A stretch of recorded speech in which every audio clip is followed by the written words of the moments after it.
Hello दोस्तों, आज फिर एक नई वीडियो में आपका बहुत बहुत स्वागत है।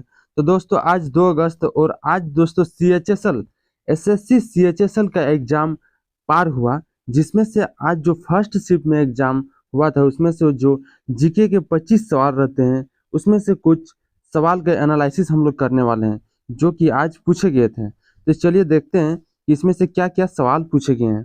तो पहले सवाल में आप लोग देख सकते हैं कि आवर्त सारणी में अष्टक का सिद्धांत कब दिया गया था। दोस्तों, आप लोग एक चीज ध्यान रखिएगा, जिसमें जीएस पूछा जाता है जिस कॉम्पिटिटिव एग्जाम में, उसमें से दोस्तों एक आवर्त सारणी से एक रिलेटेड सवाल रहता ही रहता है। ठीक है, तो देखते हैं कि आवर्त सारणी में अष्टक सिद्धांत कब दिया गया था। तो आवर्त सारणी जो है पीरियोडिक टेबल में वो अष्टक का सिद्धांत जो है कब दिया गया था। तो इसका आंसर होगा 1856 अंग्रेज वैज्ञानिक जॉन न्यूलैंड्स ने दिया था दोस्तों। ठीक है, अब देखते हैं अगला सवाल जो आप लोग को पूछा गया था कि अदिति अशोक को अब तक कितने प्रोफेशनल वाइज प्राइज मिले हैं। तो अदिति जो अशोक है उसको टोटल 6 प्रोफेशनल वाइज प्राइज मिले हैं। ठीक है, अब देखते हैं दूसरा सवाल दोस्तों। तीसरा सवाल आपका जो पूछा गया था कि पंडित शिव कुमार शर्मा का संबंध किस वाद्य यंत्र से है। इसका किस वाद्य यंत्र से था दोस्तों? संतूर थे, संतूर से। ठीक है, तो संतूर एक वाद्य यंत्र है, उससे इसका क्या था, संबंध था। कौन, किसका? पंडित शिव कुमार शर्मा, इससे अब पूछा गया था। अब दूसरा सवाल है आपका, नेक्स्ट है आपका, रुक्मणी देवी अरुंडेल को 1856 में कौन सा पुरस्कार मिला था। रुक्मणी देवी अरुंडेल को 1956 में कौन सा पुरस्कार मिला था, ये सवाल आप लोग को पूछा गया था।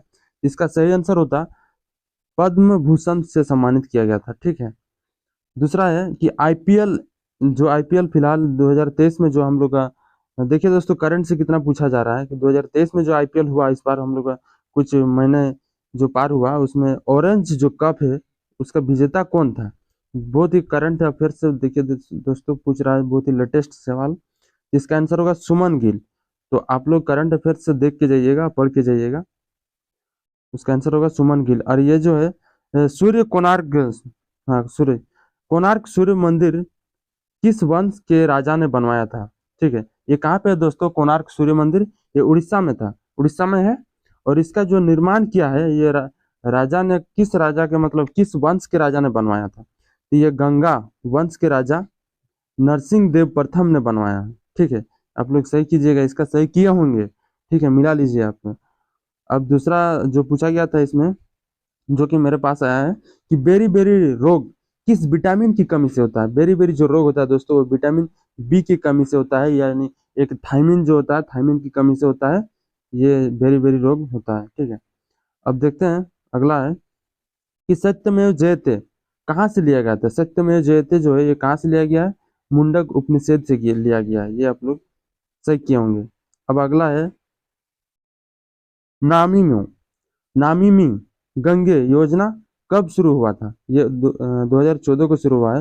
ये भी एक करंट अफेयर से पूछा गया है। ठीक है, अब देखिए, अब स्टैटिक्स जीके है दोस्तों कि मुंडारी नृत्य किस राज्य से संबंधित है।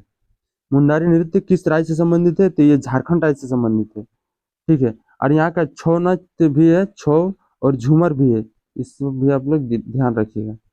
हो सके अगला एग्जाम में आपका पूछ सकता है, अगला शिफ्ट में आपका यदि एग्जाम होगा किसी और का तो पूछ सकता है। अब दूसरा है, पूछा गया था कि शोषण के विरुद्ध अधिकार किस अनुच्छेद में है। तो ये अनुच्छेद 23 और 24 में है। तो देखिए संविधान के अनुच्छेद से भी पूछा जाता है सवाल। कहाँ कहाँ से आपका सवाल फंस रहा है ये आप लोग ध्यान रखिएगा। विधवा पुनर्विवाह अभियान किसके शासन काल में शुरू हुआ? किसके शासन काल में शुरू हुआ? ये देखिए इतिहास का आपका सवाल पूछ दिया है। इसका आंसर होगा लॉर्ड डलहौजी के द्वारा ये शुरू किया गया था। जब विधवा का पुनर्विवाह, जो भी जिसका पति जो है दोस्तों डेथ हो जाता है, उसके बाद वह महिला क्या करती है, उसको सती प्रथा के द्वारा उसको जला दिया जाता था। लेकिन इसको अब शुरू किया गया था कि विधवा पुनर्विवाह उसका भी हो सकता है, उस औरत का। तो ये किसके द्वारा शुरू किया गया था? लॉर्ड डलहौजी के द्वारा ये शासन काल में शुरू किया गया था, ये आपका पूछा गया था। अब देखिए सूरज कुंड मेला कहाँ आयोजित होता है। ये दोस्तों हरियाणा में आयोजित होता है सूरज कुंड मेला, ये इससे पूछा गया है। अब देखिए खेल से संबंधित दोस्तों एक पूछा गया है कि टेबल टेनिस में प्लेइंग सरफेस की लंबाई कितनी होती है।